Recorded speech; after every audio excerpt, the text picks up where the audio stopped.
Hello everyone, welcome to my channel start learning. আজকে আমরা discuss করব narration basic to advance part 1। Narration আমাদের ভীষণ ইম্পর্ট্যান্ট একটা চ্যাপ্টার। প্রত্যেক এক্সামেই আমরা ন্যারেশন থেকে কোশ্চেন দেখতে পাই। তো আমাদের এই ন্যারেশন ওয়ার্ডটি এসেছে ন্যারেট শব্দ থেকে। ন্যারেট বা ন্যারেশন শব্দের অর্থ হচ্ছে বর্ণনা করা, ব্যাখ্যা করা বা এক্সপ্লেন করা। ন্যারেশনকেই আবার আমাদের স্পিচও বলা হয়। তো ন্যারেশন কথার অর্থ হচ্ছে কোনো বক্তা যখন অন্য কারোর বক্তব্যকে বিবৃত করে তখন সেই বক্তব্যকেই ন্যারেশন বলা হয়। তো আমাদের ন্যারেশন মানে হচ্ছে ব্যাখ্যা করা। কোনো বক্তা যখন অন্য কারোর বক্তব্যকে ব্যাখ্যা করবে তখন আমরা তাকে ন্যারেশন বা স্পিচ বলবো। তো বক্তা অন্য কারোর বক্তব্যকে কিভাবে বিবৃত করবে সেই বিবৃত করাকে আবার আমরা দুভাগে ভাগ করতে পারি। একটা হচ্ছে আমাদের ডাইরেক্ট স্পিচ আর একটা হচ্ছে আমাদের ইনডাইরেক্ট স্পিচ। ডাইরেক্ট স্পিচ যখন কোনো বক্তা অন্য কারোর বক্তব্যকে কোনো রকম চেঞ্জ না করে হুবহু সেমভাবে বিবৃত করে তখন তাকে বলা হয় ডাইরেক্ট স্পিচ। যেমন আমাদের এখানে আছে my friend said I am fine. দেখো এখানে বলেছে আমার ফ্রেন্ড বলেছিল আমি ভালো আছি। তো এখানে ফ্রেন্ড যেটা বলেছিল আই অ্যাম ফাইন সেই কথাটাকে একদম কোনো রকম চেঞ্জেস না করে ডিরেক্ট ইনভার্টেড কমার মধ্যে সেমভাবে লেখা হয়েছে। একেই বলা হয় ডাইরেক্ট স্পিচ। নেক্সট আমাদের আছে ইনডাইরেক্ট স্পিচ। যখন বক্তা অন্য কারোর বক্তব্যকে নিজের ভাষায় পরিবর্তন করে বিবৃত বা ব্যাখ্যা করবে তখন তাকে বলা হয় ইনডাইরেক্ট স্পিচ। যেমন example, my friend said that he was fine. আমার ফ্রেন্ড বলেছিল যে সে ভালো ছিল, হি ওয়াজ ফাইন। আমার ফ্রেন্ড বলেছিল আই অ্যাম ফাইন, তো সেই কথাকে আমরা চেঞ্জ করে বললাম হি ওয়াজ ফাইন। একেই বলা হয় আমাদের ইনডাইরেক্ট স্পিচ। নেক্সট দেখো আমাদের এক্সামে ন্যারেশনে ডাইরেক্ট স্পিচ থেকে ইনডাইরেক্ট স্পিচ করতে দেওয়া হয়, আবার কখনো আমাদের ইনডাইরেক্ট স্পিচ দিয়ে দেওয়া হয়, সেখান থেকে আমাদের ডাইরেক্ট স্পিচ করতে হয়। তো কিভাবে আমরা ন্যারেশনে ডাইরেক্ট স্পিচ থেকে ইনডাইরেক্ট স্পিচ করব সেই জন্য আমাদের কিছু টার্মস জেনে নিতে হবে। দেখে নিই সেই টার্মসগুলো। দেখো ফার্স্টে একটা সেন্টেন্স এখানে আমাদের আছে, Ram said to me I am well today. এই যে আমাদের রাম আছে এটা হচ্ছে আমাদের সেন্টেন্সের সাবজেক্ট বা সেন্টেন্সের স্পিকার। এই যে আমাদের সেড টু আছে এটা হচ্ছে আমাদের রিপোর্টিং ভার্ব, আর এই যে মি এটা হচ্ছে আমাদের লিসেনার বা অবজেক্ট। নেক্সট ইনভার্টেড কমার ভেতরে আমাদের যেই পোর্শনটা আছে সেটাকে আমরা বলি রিপোর্টেড স্পিচ। Reported speech. আমাদের এই রিপোর্টিং ভার্বের কাজ কি? আমাদের এই রিপোর্টিং ভার্বের কাজ হলো রিপোর্টেড স্পিচটা কোন টেন্সে বা কোন টাইমে আছে সেটাকে ইন্ডিকেট করা। তো আমাদের এই রিপোর্টিং ভার্ব আমাদের রিপোর্টেড স্পিচের টেন্স বা টাইমকে ডিনোট করে। এবার আমরা দেখে নেব টাইপস অফ সেন্টেন্স। আমাদের 5 রকমের সেন্টেন্স হয়।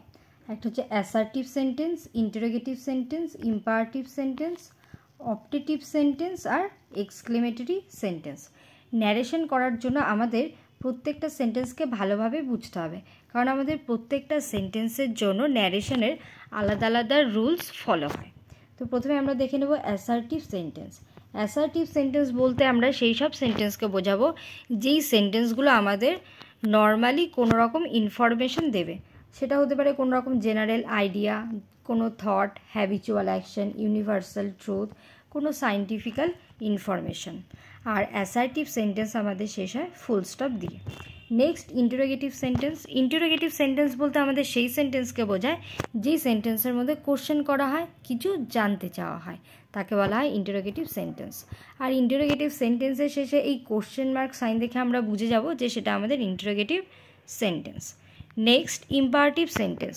ইম্পারেটিভ সেন্টেন্স বলতে যেই সেন্টেন্সের মধ্যে দিয়ে অর্ডার, রিকোয়েস্ট, অ্যাডভাইস, প্রপোজাল বোঝায় সেই সেন্টেন্সকে আমরা বলি imperative sentence. Next optative sentence. Optative sentence বলতে আমরা সেই সব সেন্টেন্সগুলোকে বোঝাই যেই সেন্টেন্সগুলোতে ব্লেসিং, কার্স, উইশ, প্রে এইসব বোঝায়, তাকে আমরা বলি অপটেটিভ সেন্টেন্স। অপটেটিভ সেন্টেন্স আমাদের সবসময় ভার্ব দিয়ে স্টার্ট হয়। নেক্সট আমাদের আছে এক্সক্লেমেটরি সেন্টেন্স। যখন আমরা আমাদের ইমোশনস, ফিলিংসগুলোকে সেন্টেন্সের মধ্য দিয়ে প্রকাশ করি তখন তাকে বলা হয় এক্সক্লেমেটরি সেন্টেন্স। নেক্সট আমরা দেখব conversion from direct to indirect. ন্যারেশনের ডাইরেক্ট স্পিচ থেকে ইনডাইরেক্ট স্পিচে কনভার্সন বা ট্রান্সফরমেশন করার জন্য আমাদের 6টা স্টেপ ফলো হয়। সেই 6টা স্টেপ কী কী? ফার্স্টেই আমাদের যেটা হবে সেটা হচ্ছে আমাদের সেন্টেন্সের স্ট্রাকচার চেঞ্জ হবে। নেক্সট 2 নাম্বার, আমাদের রিপোর্টেড স্পিচটা যে ইনভার্টেড কমার মধ্যে থাকে ডাইরেক্ট স্পিচে, সেটাকে যখন আমরা ইনডাইরেক্ট স্পিচে কনভার্ট করব তখন সেই ইনভার্টেড কমাটা আমাদেরকে রিমুভ করতে হবে বা তুলে দিতে হবে। নেক্সট যখন আমরা ডাইরেক্ট থেকে ইনডাইরেক্ট স্পিচে কনভার্ট করব তখন আমাদের রিপোর্টিং ভার্ব আর রিপোর্টেড স্পিচ এই দুটোকে অ্যাড করার জন্য আমাদের একটা কানেক্টরের দরকার হয়। নেক্সট আমাদের রিপোর্টেড স্পিচে যে পার্সনগুলো থাকে সেই পার্সনগুলো আমাদের রিপোর্টিং ভার্বের সাবজেক্ট এবং অবজেক্টকে দেখে চেঞ্জ হবে। নেক্সট আমাদের রিপোর্টেড স্পিচে যেই ভার্ব বা টেন্স থাকে সেগুলোকে আমাদের চেঞ্জ করতে হবে, আর সেগুলো আমাদের চেঞ্জ হবে রিপোর্টিং ভার্বের টেন্স দেখে।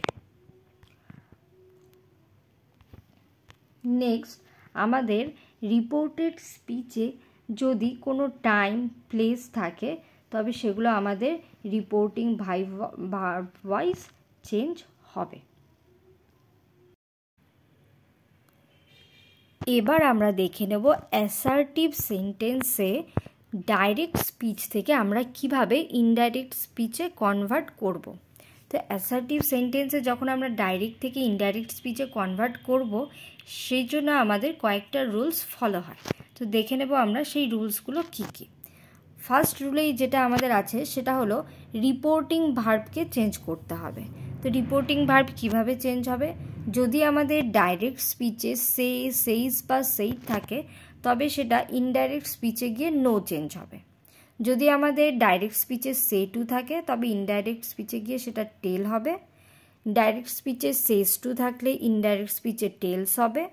ডাইরেক্ট স্পিচে সেইট টু থাকলে ইনডাইরেক্ট স্পিচে টোল্ড হবে। ডাইরেক্ট স্পিচে যদি উইল সে থাকে তাহলে সেটা ইনডাইরেক্ট স্পিচে উইল সে হবে, আর যদি ডাইরেক্ট স্পিচে উইল সে টু থাকে তবে সেটা আমাদের ইনডাইরেক্ট স্পিচে গিয়ে উইল টেল হয়ে যাবে। নেক্সট রুল নাম্বার 2, আমাদের ডাইরেক্ট স্পিচে যে ইনভার্টেড কমা থাকে ইনডাইরেক্ট স্পিচে সেটাকে আমাদের তুলে দিতে হবে এবং রিপোর্টিং ভার্বের পর যে কমা থাকে সেই কমাটাকেও তুলে দিয়ে একটা কানেক্টর হিসেবে আমাদের দ্যাট বসাতে হবে। Next rule number 3 and 4। Rule number 3তে আমাদের আছে যদি রিপোর্টিং ভার্ব, আমাদের অল টাইম মনে রাখতে হবে আমাদের রিপোর্টেড স্পিচের ভার্ব রিপোর্টিং ভার্বের ওপর ডিপেন্ড করবে। তো আমাদের এই রিপোর্টিং ভার্বটা যদি প্রেজেন্ট বা ফিউচার টেন্সে থাকে তবে আমাদের রিপোর্টেড স্পিচের কোনো চেঞ্জেস হবে না। কিন্তু যদি আমাদের রিপোর্টিং ভার্বের টেন্স পাস্ট টেন্সে থাকে তবে আমাদের রিপোর্টেড স্পিচের ভার্ব চেঞ্জ হবে।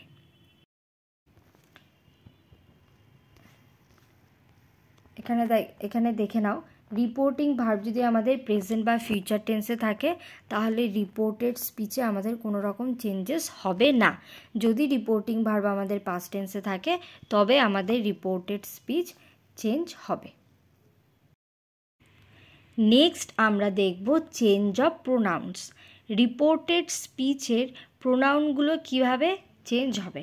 আমাদের কিন্তু রিপোর্টিং ভার্বের প্রোনাউনের কোনো চেঞ্জ হবে না, আমাদের শুধুমাত্র রিপোর্টেড স্পিচের প্রোনাউনটা চেঞ্জ হবে। আর রিপোর্টেড স্পিচের প্রোনাউন আমাদের চেঞ্জ হবে রিপোর্টিং ভার্বকে দেখে। ওকে, চলো এবার চেঞ্জ অফ প্রোনাউনে ফার্স্টেই আমাদেরকে first person, second person, third person জানতে হবে। ফার্স্ট পারসন বলতে আমরা বোঝাই আই এবং উই। সেকেন্ড পারসনের মধ্যে আমাদের আসে ইউ, আর থার্ড পারসনের মধ্যে আমাদের আসে হি, শি, ইট, দে এবং যে কোনো নাম। তো যদি আমাদের রিপোর্টেড স্পিচে ফার্স্ট পারসন থাকে তবে সেই ফার্স্ট পারসন আমাদের রিপোর্টিং ভার্বের সাবজেক্টকে দেখে চেঞ্জ হবে। আর যদি রিপোর্টেড স্পিচে আমাদের সেকেন্ড পারসন থাকে তবে সেই সেকেন্ড পারসন আমাদের রিপোর্টিং ভার্বের অবজেক্টকে দেখে চেঞ্জ হবে। আর যদি আমাদের রিপোর্টেড স্পিচে থার্ড পারসন থাকে তবে সেখানে আমাদের কোনো চেঞ্জেস হবে না, যেটা থাকবে সেটাই বসবে। নেক্সট দেখো, তোমাদের কিছু এক্সাম্পল আছে। অ্যাসার্টিভ সেন্টেন্সে তোমাদের বললাম, অ্যাসার্টিভ সেন্টেন্সে বা যে কোনো সেন্টেন্সেই যদি রিপোর্টিং ভার্বটা আমাদের প্রেজেন্ট বা ফিউচার টেন্সে থাকে তাহলে আমাদের রিপোর্টেড স্পিচের টেন্সে বা ভার্বে কোনো রকম চেঞ্জেস হয় না। তো এবার আমরা দেখব এক্সাম্পল, আর এই এক্সাম্পল হচ্ছে অ্যাসার্টিভ সেন্টেন্সের প্রেজেন্ট বা ফিউচার টেন্স। ফার্স্ট নাম্বারটা দেখো, তোমরা নিজে থেকে করার ট্রাই করবে ফার্স্টে। দেখো দিয়েছে he says I take coffee. দেখো সেইস এটা প্রেজেন্ট ফর্মে আছে, তো সেইস থাকলে আমরা জেনেছি যে সেইস থাকলে আমাদের সেইসই বসবে, কমার পরিবর্তে আমাদের দ্যাট বসবে। আর দেখো এখানে আই আছে, আই হচ্ছে আমাদের ফার্স্ট পারসন, তো আই আমাদের কাকে দেখে চেঞ্জ হবে? আই আমাদের চেঞ্জ হবে রিপোর্টিং ভার্বের সাবজেক্টকে দেখে। তাহলে আমাদের রিপোর্টিং ভার্বের সাবজেক্ট কী ছিল? রিপোর্টিং ভার্বের সাবজেক্ট ছিল হি, তাই আমাদের এখানে আইয়ের বদলে বসে যাবে হি। আর যেহেতু হি বসলো আর আমাদের রিপোর্টিং ভার্ব তো আমাদের এখানে প্রেজেন্ট টেন্স ছিল, তাই আমাদের প্রেজেন্ট টেন্সই বসবে। আর এখানে দেখো টেক আছে, আইয়ের সাথে টেক বসে, বাট হি এর সাথে তো টেক বসবে না। হি থার্ড পারসন সিঙ্গুলার, তাই থার্ড পারসন সিঙ্গুলারের সাথে সবসময় আমাদের সিঙ্গুলার ভার্ব বসবে, তাই এখানে হয়ে যাবে আমাদের takes, he takes coffee. Clear? Next দেখো 2 নাম্বারে বলেছে he says I am not feeling well today. এখানেও সেম সেইস আছে আমাদের প্রেজেন্ট টেন্স, তো সেইসটা আমাদের সেইসই বসবে, কমার পরিবর্তে আমাদের দ্যাট বসবে। তারপর সেমভাবে এখানে আমাদের আই আছে। ওকে, তো এই আই কাকে দেখে চেঞ্জ হবে? ফার্স্ট পারসন, তো এই আই আমাদের চেঞ্জ হবে এই রিপোর্টিং ভার্বের সাবজেক্ট মানে হিকে দেখে, হি বসলো। তারপর এখানে এম ছিল, তো হি এর পর তো আর এম হবে না, হি এর পর আমাদের হবে ইস, তারপর আমাদের যা ছিল সেম বসে গেল। নেক্সট দেখো 3 number, he will say to me you are not kind to me. এখানে উইল সে টুর পরিবর্তে আমাদের কি বসে? উইল সে টুর পরিবর্তে আমাদের বসে উইল টেল। অবজেক্ট ছিল মি বসে গেল, কমার পরিবর্তে আমরা এখানে দ্যাট বসালাম। তারপর এখানে আমাদের আছে you are not kind to me, তো ইউ সেকেন্ড পারসন আমাদের কাকে দেখে চেঞ্জ হয়? সেকেন্ড পারসন আমাদের চেঞ্জ হয় রিপোর্টিং ভার্বের অবজেক্টকে দেখে। তো এখানে আমাদের রিপোর্টিং ভার্বের অবজেক্ট কি আছে? রিপোর্টিং ভার্বের অবজেক্ট আছে আমাদের এখানে মি, তো মি এখানে অবজেক্টিভ ফর্মে আছে, বাট এখানে তো আমাদের সাবজেক্টের দরকার, তাই আমাদের এখানে মি এর সাবজেক্টিভ ফর্ম ইউজ হবে। তাহলে আমাদের মি এর সাবজেক্টিভ ফর্ম কি ইউজ হবে? মি এর সাবজেক্টিভ ফর্ম এখানে ইউজ হয়েছে আমাদের আই, তারপর আইয়ের পর প্রেজেন্ট ফর্ম এম, তারপর যা ছিল নট কাইন্ড টু। আবার দেখো এখানে প্রোনাউন মি আছে, তো মি আমাদের ফার্স্ট পারসন কাকে দেখে চেঞ্জ হবে? আমাদের রিপোর্টিং ভার্বের সাবজেক্টকে দেখে চেঞ্জ হবে। তো এখানে সাবজেক্ট আমাদের হি ছিল, আর এখানে আমাদের একটা অবজেক্টিভ কেসের দরকার, তাই আমরা হি এর জন্য এখানে অবজেক্টিভ কেস হিম লিখেছি। ক্লিয়ার সবার? নেক্সট দেখো, আমরা এইমাত্র পড়লাম যে যখন আমাদের রিপোর্টিং ভার্বটা প্রেজেন্ট টেন্সে বা ফিউচার টেন্সে থাকবে তখন আমাদের রিপোর্টেড স্পিচের টেন্সে বা ভার্বে কোনো রকম চেঞ্জেস হবে না। বাট যদি আমাদের রিপোর্টিং ভার্বটা পাস্ট টেন্সে থাকে তবে আমাদের রিপোর্টেড স্পিচের টেন্স বা ভার্বটা চেঞ্জ হবে, তাই তো? কিন্তু দেখো যদি আমাদের রিপোর্টেড স্পিচটা ইউনিভার্সাল ট্রুথ হয় মানে চিরসত্য বাক্য হয়, যেমন the earth revolves around the sun, পৃথিবী সূর্যের চারিদিকে ঘুরছে। ওকে, তো এই কথাটা চিরন্তন সত্য, ইউনিভার্সাল ট্রুথ। এই পৃথিবী যে সূর্যের চারিদিকে ঘুরছে এটা আগেও হচ্ছিলো, এখনও হচ্ছে, ফিউচারেও হবে, কোনো দিনও এটা চেঞ্জ পসিবল না, তাই তো। তাই এই রকমের কোনো সেন্টেন্স যদি থাকে তো সেগুলো হচ্ছে আমাদের ইউনিভার্সাল ট্রুথ। যখন আমাদের ইউনিভার্সাল ট্রুথ কোনো সেন্টেন্স থাকবে রিপোর্টেড স্পিচে, তখন আমরা রিপোর্টিং ভার্বকে দেখব না। Reporting verb past, present, future যাই থাকুক না কেন, তখন আমাদের রিপোর্টেড স্পিচে কোনো রকম চেঞ্জেস হবে না। যেমন এখানে দেখো, he said man is mortal, সে বললো মানুষ হচ্ছে মরণশীল।